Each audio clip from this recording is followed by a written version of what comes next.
Hello hello hello मेरे नादान परिंदों। जैसा कि तुमने लास्ट के 2 वीडियोस में देखा होगा, एक रिकॉर्डेड लेक्चर आया है हमारा हिस्ट्री के मोस्ट रिपीटेड पीवाईक्यूज़ का, और एक सर ने लाइव लेक्चर लिया था इकोनॉमिक्स के पीवाईक्यूज़ का। तो आज की क्लास होगी ज्योग्राफी के मोस्ट आस्क्ड पीवाईक्यूज़। तो चलो क्लास शुरू करते हैं। तो हमारा पहले क्वेश्चंस होंगे रिसोर्सेज और डेवलपमेंट से। क्वेश्चन नंबर वन है हमारे रिसोर्स प्लानिंग से, कि रिसोर्स प्लानिंग ज़रूरी क्यों है और रिसोर्स प्लानिंग के लिए क्या क्या स्टेप्स है, प्रोसेसेस है। Resource planning is a procedure of proper utilisation of resources, यानी हम रिसोर्सेज का प्रॉपर यूटिलाइजेशन करें, अच्छी तरीके से यूज़ करें, उसे कहते हैं resource planning. It reduces wastage of resources and promote sustainability. Resource planning क्यों इम्पॉर्टेंट है? सबसे पहला पॉइंट, इंडिया में रिसोर्सेज इवनली डिस्ट्रीब्यूटेड नहीं है। कुछ पार्ट्स में बहुत रिच है वो रिसोर्सेज में, और कुछ पार्ट में वो रिसोर्सेज डेफिसिट है। और हमारे इन्वायरमेंट में जितने भी most of the resources present है वो लिमिटेड है। तो इसलिए उन रिसोर्सेज लिमिटेड है, इसलिए अगर हमने उन्हें ध्यान से यूज़ नहीं किया तो हमारी रिसोर्सेज की कमी हो जाएगी, जिसकी वजह से जो फ्यूचर जनरेशन्स है उनके लिए रिसोर्सेज नहीं बचेंगे और उनके लिए प्रॉब्लम खड़ी हो जाएगी। अभी स्टेप्स क्या है रिसोर्स प्लानिंग के? सबसे पहले कौन से रीजन में कितने रिसोर्सेज है और क्या क्या रिसोर्सेज है वो पता करना।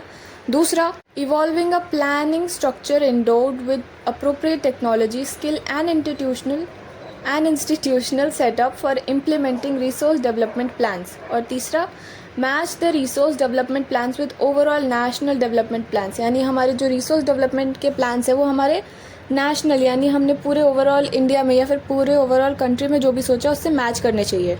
Next question, why is soil considered as a resource? Explain with 5 arguments. 2015 और 18 में आए बच्चों ये क्वेश्चन।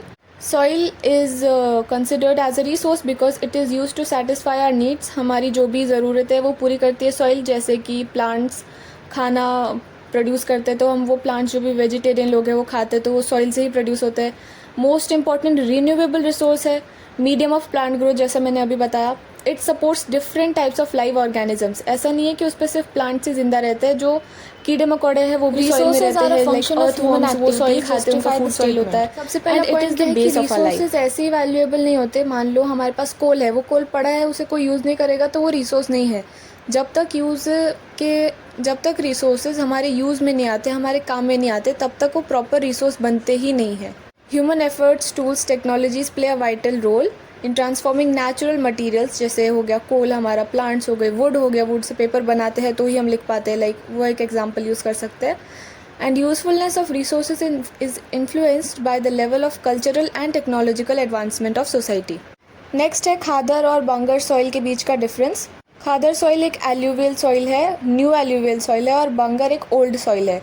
लोअर कॉन्सेंट्रेशन ऑफ कंकर नोड्यूल्स एंड हायर ये डिफरेंस तुम देख लेना बच्चों अपने आप, बहुत इजी है ये वाला क्वेश्चन, तो हम इसे स्किप करते हैं।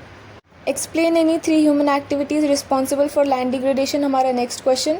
Deforestation, over grazing, mining, over irrigation, industrial waste, इनमें से कोई सा भी तुम लिखकर एक्सप्लेन कर सकते हो। नेक्स्ट क्वेश्चन है हमारा, land is a natural resource of utmost importance, यानी बहुत ज़्यादा इंपॉर्टेंट रिसोर्स है हमारा लैंड, वो क्यों? It supports life, agriculture, human settlement, natural resources, economic activities. In points को भी तुम एक्सप्लेन करके लिख सकते हो, और ये सारे PDF बच्चों तुम्हें हमारी यूट्यूब EduCV का जो व्हाट्सएप चैनल है उस पर मिल जाएंगे। नेक्स्ट है हमारा फॉरेस्ट और वाइल्ड लाइफ के questions. Next question, describe how communities have conserved and protected forest and wild life in India. Communities and protected forest, communities या फिर मूवमेंट्स जैसे चिपको मूवमेंट, बीच बचाओ आंदोलन, और ये सारे जो हैं हमारे सरस्का में टाइगर रिजर्व बनाया गया, सोनचूरी का भैरोदाव दाकव, ये सारे हमारे एग्जाम्पल्स है, तुम इन्हें एक्सप्लेन कर दो, ठीक है। नेक्स्ट क्वेश्चन पे जाते हैं। नेक्स्ट क्वेश्चन भी कम्युनिटी से रिलेटेड है तो ये तुम देख सकते हो। Next question, in which year was the Indian wild life protection act was implemented? ये हुआ था 1972 में बच्चों, और इस प्रोग्राम का मेन फीचर्स क्या है वो बताने। On an all India list of protected species was published. Endangered species को बचाना, जैसे कि banning hunting, giving legal protection to their habitats and restricting trade in wild life, यानी जैसे भी करके हमारी वाइल्ड लाइफ को प्रोटेक्ट करना by any means was the main feature of this programme. Wild life act 2 बार अमेंड हुआ, सबसे पहले किधर था 1980 में, फिर 1986 में। इन दोनों में specially butterflies, moth, beetles, dragon fly list में ऐड किए गए थे और 1991 में पहली बार प्लांट्स को भी लिस्ट में ऐड किया था। तो ये एक इम्पॉर्टेंट पार्ट है जो तुम ऐड कर सकते हो। नेक्स्ट है हमारा वाटर रिसोर्सेज चैप्टर से questions. Multipurpose river valley project क्या था और इसके एडवांटेज और डिसएडवांटेजेस बताने। मल्टीपर्पज़ रिवर वैली प्रोजेक्ट क्या था? लार्ज स्केल पे water resources development that serves multiple objects. Example जैसे सरदार सरोवर डैम या फिर भाखरा नांगल डैम। एडवांटेजेस क्या क्या है इसके? Main source of power generation, यानी पावर मेन इधर से जनरेट हो रहा था थ्रू वाटर। सबसे नीट, पोल्यूशन फ्री और चीपेस्ट एनर्जी मिल रही थी हमें, जो कि इंडस्ट्री और एग्रीकल्चर का बैकबोन बन चुका था। और ये प्रोजेक्ट फ्लड को बचाते थे क्योंकि वाटर इनमें स्टोर हो सकता था, यानी dams obviously. And these projects are main source of irrigation and help conserving in soil. अभी डिसएडवांटेजेस देख लेते हैं। कंस्ट्रक्शन ऑफ डैम्स की वजह से एडिक्वेट फ्लड नहीं थे रिवर में, जिसकी वजह से जो सॉइल का डाउनस्ट्रीम रीजन था उससे ज़्यादा न्यूट्रिशन नहीं मिला। And dams also fragment rivers, making it difficult to aquafauna to migrate for spawning, that is to produce eggs. And जब डैम बनता है बच्चों तो वो जगह खाली करनी पड़ती है, तो जो लोकल कम्युनिटीज़ वहाँ नदी के आसपास रहती है तो उन्हें भी डिस्प्लेस करना पड़ता है, उन्हें भी कहीं और जाना पड़ता है। What is rain water harvesting? And ये राजस्थान में जो roof top rain water harvesting है ये इंपॉर्टेंट क्यों है? रेन वाटर हार्वेस्टिंग हमारा रेन वाटर को कलेक्ट करना, स्टोर करना और उसे फ्यूचर यूज़ के लिए अच्छे से यूज़ करना, वो होता है रेन वाटर हार्वेस्टिंग। और हम ये कब करते हैं? स्पेशली जब पानी की कमी हो। रूफ वाटर हमारा राजस्थान में क्यों पर्टिकुलरली इम्पॉर्टेंट है?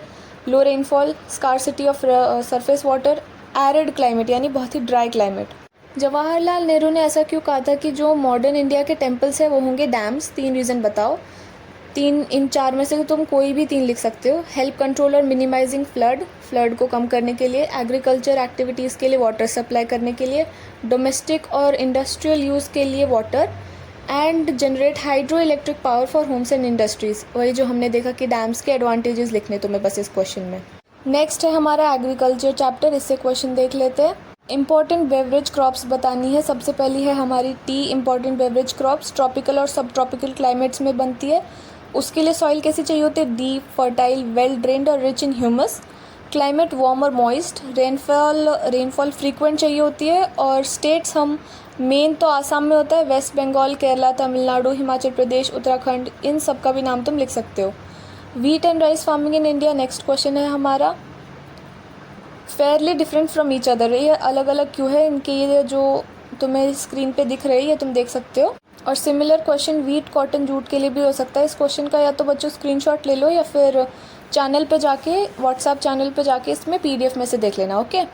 Suggest any 5 measures to enhance the agricultural production in India. India में एग्रीकल्चर प्रोडक्शन को कैसे इन्हांस किया जाए? इन 5 में को एक्सप्लेन कर देना अच्छे से। Land reforms, green revolution, irrigation facilities, crop insurance और किसान क्रेडिट कार्ड यानी KCC। इन्हें अच्छे से एक्सप्लेन कर देना बच्चों के। वैसे बहुत ईजी क्वेश्चन है। नेक्स्ट भी हमारा बहुत ईजी है, इंटेंसिव सब्सिस्टेंस फार्मिंग और कमर्शियल फार्मिंग। ये डिफरेंस बिटवीन के क्वेश्चन तुम देख रहे हो ज्योग्राफी में कितने ज़्यादा आ रहे हैं, तो ये ध्यान रखना कि डिफरेंस बिटवीन के क्वेश्चन ज्योग्राफी में बहुत आएंगे, ठीक है। कौन से क्रॉप को गोल्डन फाइबर क्यों कहा जाता है? जूट को कहा जाता है गोल्डन फाइबर। ये मतलब कौन सी सॉइल में उगता है, कैसा टेम्परेचर चाहिए, इसके यूजेस क्या क्या हैं, ये सब दिया इस क्वेश्चन में। ये क्वेश्चन को भी पढ़ लेना, बहुत ईजी क्वेश्चन से बच्चों ज्योग्राफी के। ज्योग्राफी में तो तुम्हें आराम से 20 मार्क्स मिल जाएंगे, मुझे ऐसा लगता है। Main 2 cropping seasons, kharif season और रबी सीजन्स, ये भी बहुत ईजी क्वेश्चन है। खारिफ जून से सितंबर में होता है, रबी अक्टूबर से मार्च में। हार्वेस्टिंग पीरियड खारिफ का होता है सितंबर टू अक्टूबर। और एग्जांपल्स राइस, मेज, मिलेट्स उगाए जाते हैं और रबी सीजन्स में। और रबी सीजन्स के जो एग्जांपल्स है वो है वीट, बार्ली, पीज और मस्टर्ड, ये सब उगाए जाते हैं रबी सीजन में। नेक्स्ट क्वेश्चन देख लेते। ओके, हमारे एग्रीकल्चर चैप्टर से रिलेटेड खत्म हो चुके हैं। नेक्स्ट है हमारा mineral and energy resources chapter. First question, minerals are indispensable part of our lives. क्यों? क्योंकि हम इन्हें कंस्ट्रक्शन में यूज़ करते हैं, एनर्जी प्रोडक्शन में यूज़ करते हैं, ट्रांसपोर्टेशन में, हाउस होल्ड गुड्स में, एग्रीकल्चर में यूज़ है इसके, बहुत इंपॉर्टेंट होते हैं मिनरल्स। तो ये सब एक्सप्लेन कर देना पार्ट्स। ओके। मिनरल्स को कंजर्व करना क्यों इम्पॉर्टेंट है? एक तो बैकबोन ऑफ इकोनॉमी, इंडस्ट्रियल और एग्रीकल्चर जो हमारे प्रोसेसेस रहते हैं इस पर डिपेंड रहते हैं। और जो हमारे सब्सटेंसेस मैन्युफैक्चर होते हैं वो भी मिनरल डिपॉजिट पर प्रेजेंट होते हैं। और मिनरल रिसोर्सेज बहुत ज़्यादा रैपिडली कंज्यूम किए जाते हैं और मिलियंस ऑफ ईयर्स लगते हैं मिनरल्स को दोबारा फॉर्म होने में, इसलिए इनका कंजर्वेशन बहुत ज़रूरी है। अभी मेथड टू कंजर्व क्या है, minerals should be used in a planned and sustainable manner. एक प्लान्ड मैनर में यूज़ होने चाहिए, ऐसा नहीं कि मिल गया यूज़ कर लो, मिल गया यूज़ कर लो, ख़त्म कर दो सारे रिसोर्सेज। हमें आगे की जनरेशन के बारे में भी सोचना है। Recycling of metal using scrap metals, wastage in the mining and processing should be reduced. ठीक है, नेक्स्ट क्वेश्चन देख लेते हैं। How is mining activity hazardous? क्यों हज़ार्डस होती है? Dust and noxious fumes inhaled by miners make them vulnerable to pulmonary diseases. काफ़ी मुश्किल शब्द दिए गए इधर। नेक्स्ट क्वेश्चन है हमारा पेट्रोलियम का importance. Second most important energy resource है ये इंडिया का आफ्टर कोल। कोल पे भी क्वेश्चन आ सकता है अगर पेट्रोलियम पे आया है तो। Easily transported through pipelines and कोई रेजिड्यू नहीं छोड़ता है। It provides fuel for heat and light, lubricants for machinery, raw material for a number of manufacturing industries. Important fuel है ये obviously, and petroleum refineries act as a nodal industry for synthetic textiles, fertilizers and many chemical industries. तो यानी petroleum हमारा बहुत important है and उससे भी important है हमारा कोल, जिस पे क्वेश्चंस आ सकते हैं। Any three major iron ore belts of India, Orissa Jharkhand belt, Durg Bastar belt, Chandrapur belt, Maharashtra Goa belt. तो इन चारों में से तुम कोई भी लिख सकते हो। नेक्स्ट चैप्टर है हमारा मैन्युफैक्चरिंग इंडस्ट्रीज। पहला क्वेश्चन देख लेते हैं। Why do we have maximum concentration of iron and steel industries in Chota Nagpur plateau region? Give any three regions.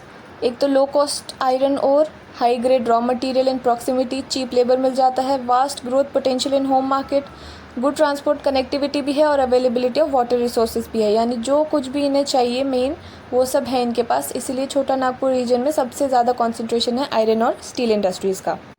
Sugar, cotton, iron, steel, jute, इन सब इंडस्ट्रीज़ में क्या तीन मेजर चैलेंजेस है, सबके एक एक करके देख लेते हैं। शुगर में सबसे पहला सीजनल नेचर होता है। ओल्ड और इनएफिशिएंट मेथड्स होते हैं प्रोडक्शन के, यानी बहुत पुराने और जो एफिशिएंट नहीं होते वो प्रोडक्ट्स यूज़ होते हैं। Transport delay in reaching sugar factories and need to maximize the use of bagasse. Cotton में क्या है, प्रोडक्शन ऑल्दो इंक्रीज हो गया है, इतना मतलब इनफ नहीं है कि इंपोर्ट्स जितनी उन्हें चाहिए। Erratic power supply and outdated machinery, low output of labour, stiff competition from synthetic fabrics. Next है हमारा आयरन स्टील का। हाई कॉस्ट और limited availability of coking coal. हमें पता है कि कोल हमारा एक नॉन रिन्यूएबल रिसोर्स होता है कोल, तो हमें इसे सस्टेनेबली यूज़ करना है ऑब्वियसली, तो हमारा ये लिमिटेड अवेलेबिलिटी है इसकी। Lower productivity of labour, irregular supply of energy and poor infrastructure. Hugh river के बैंक्स में कॉन्सेंट्रेशन ऑफ जूट मिल ज़्यादा क्यों है? जैसे बच्चों छोटा नागपुर में आयरन और स्टील इंडस्ट्रीज़ की कॉन्सेंट्रेशन थी, हमारी ह्यूग रिवर के बैंक्स पे जूट मिल्स की है, और हमें इसका रीज़न बताना है कि ऐसा क्यों है। ह्यूग रिवर कहाँ है? हमारी वेस्ट बंगाल में। अभी रिवर है तो ऑब्वियसली अबंडेंट वाटर है, इनएक्सपेंसिव वाटर ट्रांसपोर्ट है, चीप और स्किल्ड लेबर है, पोर्ट फैसिलिटीज़ है, और Kolkata as a large urban centre provides banking, insurance and facilities, और सबसे important proximity of jute producing areas. Environmental degradation को कैसे मिनिमाइज़ करें? Using cleaner fuels, treating industrial waste properly, promoting renewable resources. इन तीनों point को अच्छे से एक्सप्लेन कर देना। What are the three main reasons for shifting of the sugar mills to Maharashtra in recent years? Cane production has higher sucrose content as compared to UP. Cooler climate जिसकी वजह से longer crushing season होता है, and cooperatives are more successful in this state. And explain any three factors responsible for location of cotton textile in Mumbai and Ahmedabad. Availability of raw, cheap labor and climate suitable for growth of cotton. Okay? यहाँ हमारा chapter ख़त्म होता है बच्चों, और geography का all in all हमारे जो मोस्ट इम्पॉर्टेंट PYQs है हमने सॉल्व कर लिए हैं। अगर तुम्हें PDF का एक्सेस चाहिए तो एक काम करना, पिन्ड कमेंट्स में ना तुम्हें एड्यूसिफी का जो व्हाट्सएप चैनल है उसका लिंक मिल जाएगा, और वहाँ पे जाके तुम ये PDF को एक्सेस कर सकते हो। ओके बच्चों, ऑल द बेस्ट, बाय।